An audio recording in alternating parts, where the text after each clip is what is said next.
In this video, I step you through how to properly format your Works Cited page in MLA format. I'll talk about using Microsoft Word, and I will also show you some of the features of doing this using Google Docs. The easiest way for you to begin is to grab your citations when you do your research. If you're using one of the library databases, that is very simple to do. In the upcoming slides, I'll show you exactly where to find those citations and how to find the MLA format for those citations. After you've completed your research using one of the library databases, you will be able to easily click on the citation tool. On this database, you see it to the right. Once you click on the Cite tool, C-I-T-E, you will see that it shows you all of the different formatting styles. In this particular window, you will see a slider bar. Just slide on down until you find MLA. Of course, if your particular major uses one of the other citation styles, you can grab the citation using that. The School of Education uses APA, psychology uses APA, and probably several others do as well. I think nursing is another major that uses APA. Just find out whatever your major requires and get used to using that for all of your research. So right here you see MLA, and click on that and it will show you properly, more or less, the correct citation. Take note of things like the words that are in italics. And what I usually do is double click or triple click on the entire link, and it will grab all of it, and then Control-C will copy it. You will see it highlighted in blue when it's ready to be copied. Some students will click and drag, but the quickest thing to do is to triple click it. And that is also how you can highlight an entire paragraph in just about any Word documenting program, like Microsoft Word. This is a different library database, and it also has a citation tool. Whatever library database you are using, it's usually pretty obvious. This one, I think it has double quotation marks to denote the citation. Just go ahead and click on that and it will take you to the new page. Just like the other database, you will have options, and you will be choosing MLA format in this particular one. Just click on that little drop-down menu. And then you will see from the drop-down menu, you have the option for MLA. Click on that. It will generate the citation. And again, triple click on it to highlight the whole thing. Control-C will copy it. What I usually do when I'm doing research is I will copy all of the citations every time that I find an article, and I create a new Word document and I just keep all of the citations there. After I complete my research, then some of the citations I will be deleting if I didn't end up using the source. You don't want to fluff up your Works Cited page with sources that you don't actually use, but every single source that appears on the Works Cited page will also be cited within the text. I'm not going to cover in-text citation here. That is fairly simple. The main thing that I want you to remember is that every citation that appears on your Works Cited page must also be cited within the text. One thing to remember when you are copying and pasting those citations, you need to make sure that you copy and paste probably using the right click. Make sure that the italics remain in the information that you paste. If you just do Control-C and then Control-V, the formatting may be thrown off. I usually will right-click, and I think it's the middle option, will keep the italicization intact. So you don't want to have to go back and fix all of that later.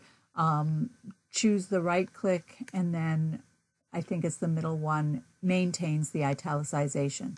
All you have to do when you do copy and paste is make sure that at least some of the words are in italics. Typically, it is the title of the journal that is in italics. There are a couple other bits of information that are also in italics, but just making sure that at least a word, a couple words, a title are in italics, and then you'll know that you're good to go.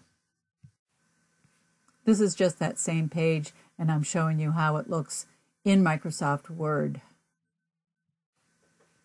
You'll notice that there is extra space between each of these entries, and in the next couple slides, I'll explain how to delete and get rid of that extra space. If you click on the paragraph box, which is near the center of the taskbar, it will open up this new box, and that allows you to do some fine-tuning on all of the line spacing, indentation, some of the fine-tuning like that in Microsoft Word.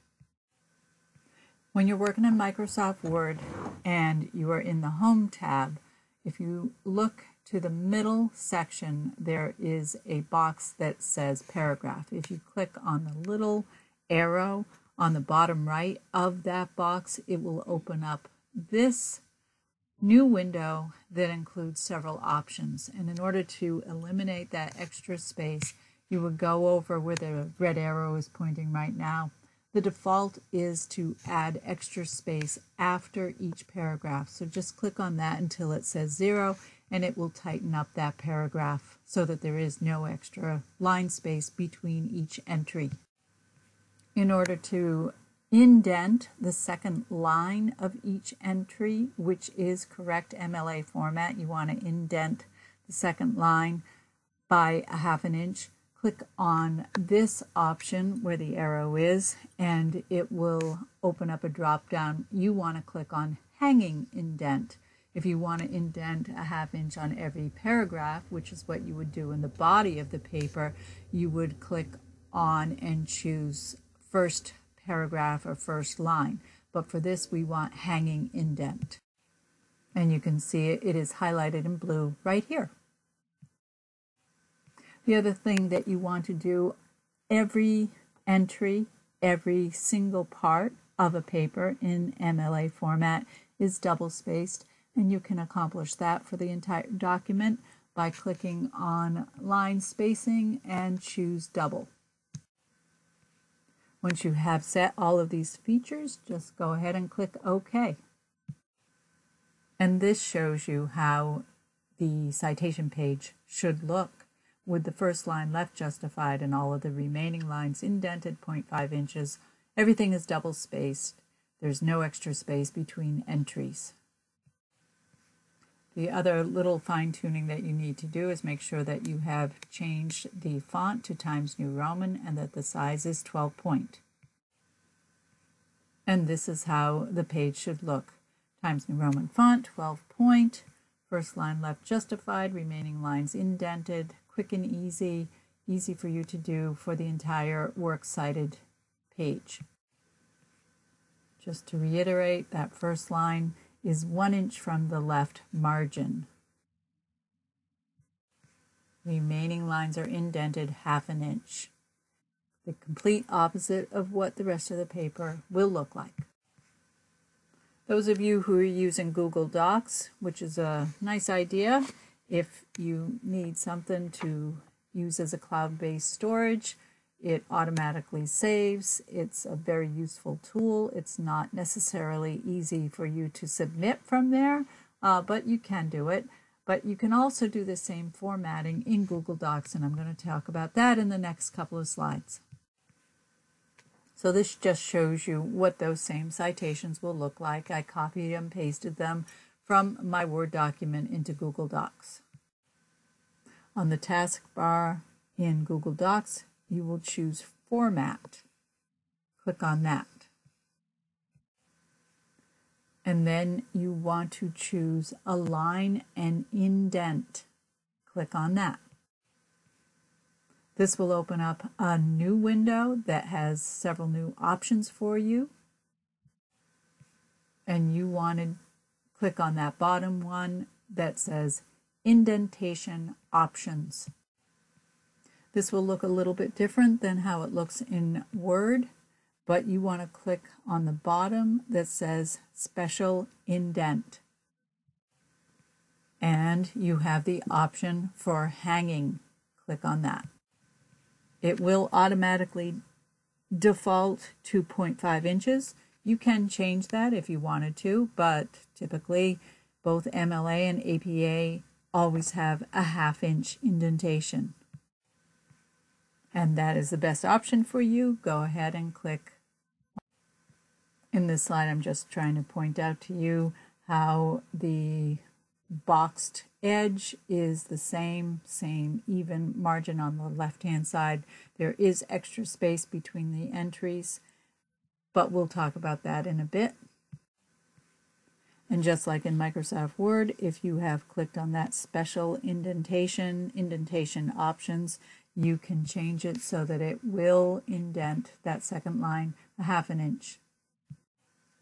In order to tighten up the spacing between the lines, between the entries, you will want to go back onto the Format tab, and you will see the option for line spacing. And you want to go over, click on line spacing, and then scroll down and you will see custom spacing.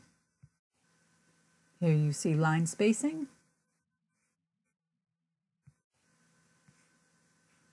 And here you see the custom spacing option. There are several things that you need to correct and change when this new window, custom spacing, opens up. The first one is line spacing. The default, for some reason, is 1.15, and you want to change that ultimately. So just be aware of that. You will change that 1.15 to 2, which means it will be double spaced. And just like Microsoft Word has extra space added after every paragraph in Google Docs, it actually has a little bit of extra space before and after every paragraph. You want to make each one of those boxes 0. And just to confirm, line spacing should be 2. Paragraph spacing before and after should be 0. Click on Apply in order to apply that to everything that's highlighted in your document. And now your Google Doc should look like this, with the first line left justified, remaining lines indented 1/2 inch. And the red arrows just highlight what I'm talking about here. One of the last things I want to point out in a Works Cited page is that every entry should be alphabetized. And there's a quick and simple way to do that. And I'll show you how in these next slides. This is working in Word. There is a way to do it in Google Docs, but you do have to download an add-on, which I didn't do. Maybe you're familiar with doing that, but there is an add-on that you can download for A to Z. But this is how I'm going to show you how to do it in Microsoft Word. Of course, you could think about the alphabet and rearrange everything according to that. But if you have a lot of entries, in my dissertation, I think I had over 200 different entries. And every time that I would add something, I wanted to make it quick and simple. So I just added my entries at the end. But ultimately, I did have to alphabetize, just like you will have to alphabetize. So I'll show you how to do that next. First, you will want to highlight everything on the Works Cited page. You don't want to just do Control A because that will highlight everything in the document. But if you start at the top of the Works Cited page and then scroll down, if you click, hold the Shift key down and then go to the bottom and then click again, while the Shift key is still down, it will highlight everything on that page. In that little paragraph box again, you will see, if you click there, the option that says A to Z, and just click on that. A box will open up. It says paragraph, it says text, it says ascending. Click on OK. and your citation list will be properly alphabetized. It takes into account things like numbers, because sometimes there are numbers in a citation. It takes into account the author's last name. It also takes into account article titles. And depending on what your citation looks like, if it has authors' last names, if it does not, because not everything does include an author, it will alphabetize accordingly. Again, there is a way to do this in Google Docs, but I did not download that add-on. All right, I hope that this information has been helpful to you. I hope that you're able to follow it, and I hope that you have great success in reformatting any small or large errors in your Works Cited page.